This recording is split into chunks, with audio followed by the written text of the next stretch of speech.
स्वागत है। आज हमारे सामने है आत्मीय शक्ति, प्रेम और सफलता के सूत्र। ये छोटे छोटे सूत्र हैं पर इनमें जीवन को गहराई से समझने और जीने का नजरिया बदलने की कुंजी छिपी हो सकती है। हाँ, बिल्कुल। आज हम इन्हीं सूत्रों के पीछे जो विचार है ना, उनकी तह तक जाने की कोशिश करेंगे। जरूर। तो चलिए पहला सूत्र देखते हैं। ये कहता है, खुद से प्यार करना सीखो, दुनिया अपने आप बदलने लगेगी। अब पहली नजर में तो ये बड़ा सरल लगता है ना, लेकिन क्या इसका मतलब सिर्फ अच्छा महसूस करना है? ये बहुत अच्छा सवाल है। स्रोत के अनुसार अगर देखें तो ये सिर्फ अच्छा महसूस करने से कहीं ज्यादा गहरी बात है। अच्छा। हाँ, खुद से प्यार यहाँ एक नींव की तरह है। जब अपनी स्वीकृति, अपना सम्मान वो बढ़ता है तो हमारा नजरिया बदलता है। हम बाहर की चीजों को, परिस्थितियों को अलग तरह से देखते हैं, उन पर प्रतिक्रिया भी अलग तरह से करते हैं। ओके। स्रोत इशारा करता है कि ये जो अंदर का बदलाव है ना, ये बाहरी हकीकत को भी प्रभावित कर सकता है। कैसे? मतलब शायद इसलिए कि हम अलग मौकों को पहचानने लगते हैं या मुश्किलों का सामना ज्यादा पॉजिटिविटी से करते हैं। ये आत्मीय शक्ति का पहला कदम है, कह सकते हैं। अच्छा, मतलब ये सिर्फ एहसास या फीलिंग की बात नहीं है, बल्कि दुनिया को देखने का लेंस बदलने जैसा है। दिलचस्प। बिल्कुल। अब दूसरे सूत्र पर आते हैं। जो दिल से चलता है वो मंजिल तक जरूर पहुंचता है। इसे अक्सर जुनून या पैशन फॉलो करने की सलाह मान लिया जाता है।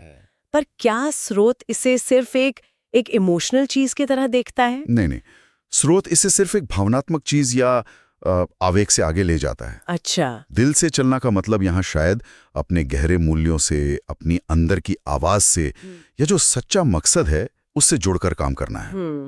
जब कोई अपने काम को सिर्फ बाहरी सफलता के लिए नहीं करता, बल्कि अंदर की संतुष्टि और मकसद के लिए करता है, तो उसमें एक अलग ही दृढ़ता आती है, प्रेरणा आती है। हाँ, ये तो है। स्रोत बताता है कि यही जो अंदरूनी जुड़ाव है, ये मुश्किलों में भी रास्ता दिखाने वाली रोशनी बन सकता है, जो शायद सिर्फ लॉजिक, तार्किक सोच अकेले ना कर पाए। ये इमोशनल इंटेलिजेंस और विल पावर का मिक्सचर है। तो ये जुनून के साथ साथ दिशा और एक तरह की टिकाऊपन की भी बात है। हाँ, बिल्कुल। ये समझना जरूरी है, क्योंकि कई बार दिल की सुनने को थोड़ा अव्यावहारिक मान लिया जाता है। सही बात है। क्या स्रोत इस बैलेंस पर कुछ कहता है? कि इसे प्रैक्टिकल लाइफ में कैसे उतारा जाए? देखिए, स्रोत सीधे तौर पर शायद कैसे करें कि कोई लिस्ट न दे, पर उसका जोर इस बात पर है कि जब आप अपने कोर वैल्यूज से जुड़े होते हैं ना, तो व्यावहारिक फैसले लेना भी आसान हो जाता है। आप उन रास्तों को चुनते हैं जो बाहर से भली मुश्किल लगें, पर अंदर से सही महसूस होते हैं। अच्छा। ये एक बैलेंस बनाने की प्रक्रिया है। दिल दिशा दिखाता है और दिमाग उस दिशा में चलने की योजना बनाता है, एक तरह से। बहुत बढ़िया। ये क्लैरिटी जरूरी थी। और अब तीसरा सूत्र जो शायद इन सबको जोड़ता है, प्यार ही सबसे बड़ी ताकत है, खुद से, सपनों से और जिंदगी से। हाँ, यहाँ प्यार का दायरा तो बहुत बड़ा लगता है। सिर्फ रोमांटिक प्यार से तो कहीं ज्यादा है ये। तो इस ताकत का क्या मतलब है यहाँ? बिल्कुल। स्रोत यहाँ प्रेम को एक बहुत व्यापक, एक फंडामेंटल एनर्जी के रूप में देखता है। ये वो ताकत है जो हमें जोड़ती है, खुद से, अपने लक्ष्यों से और जीवन की पूरी तस्वीर से। ये ताकत मुश्किलों में लचीलापन देती है, ये क्रिएटिविटी को जगाती है। अच्छा। ये सहानुभूति, कनेक्शन, ये सब पैदा करती है।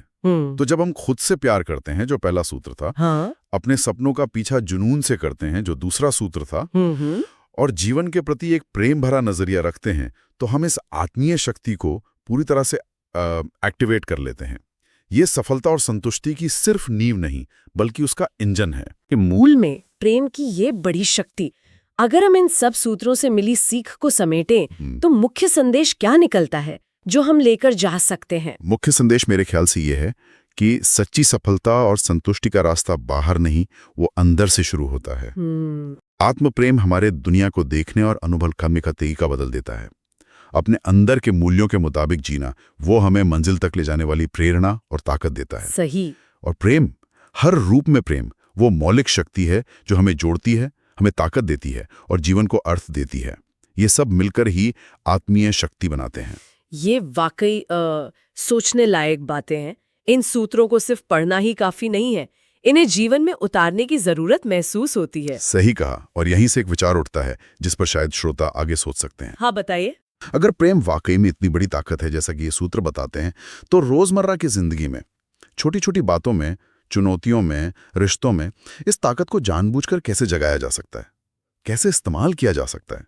कैसे हम सिर्फ मंजिल के लिए नहीं बल्कि सफर को भी इस प्रेम की शक्ति से ज्यादा सार्थक और खूबसूरत बना सकते हैं? ये सोचने वाली बात है।